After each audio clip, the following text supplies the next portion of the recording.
এক ছিল ছোট্ট এক গ্রাম। সেই গ্রামে থাকত দুইটি বিলাই। একটি সাদা, নাম তার চাঁদনি, আর একটি কালো, নাম তার কালু। চাঁদনি গা ছিল তুলোর মতো সাদা, আর কালুর গা ছিল রাতের আকাশের মতো কালো। দুজনের রং আলাদা হলেও তারা ছিল খুব ভালো বন্ধু।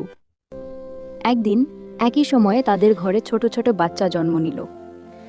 চাঁদনির বাচ্চাগুলো ছিল একদম সাদা সাদা, আর কালুর বাচ্চাগুলো ছিল চকচকে কালো। বাচ্চারা যখন একটু বড় হলো, তখন তারা একসাথে খেলতে শুরু করলো। কখনো দৌড় প্রতিযোগিতা, কখনো লুকোচুরি, কখনো আবার বল নিয়ে খেলা। একদিন খেলার সময় হঠাৎ ঝড় উঠল। আকাশ কালো হয়ে গেল, গাছগুলো দুলতে লাগলো। ছোট্ট একটি সাদা বাচ্চা ভয় পেয়ে যে কাঁদতে লাগলো।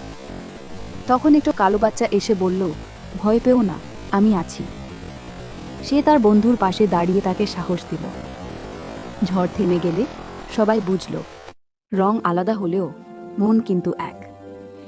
চাঁদনি আর কালু তাদের বাচ্চাদের জড়িয়ে ধরে বলল, সাদা কালো দিয়ে নয়, ভালোবাসা দিয়েই বন্ধুত্ব হয়।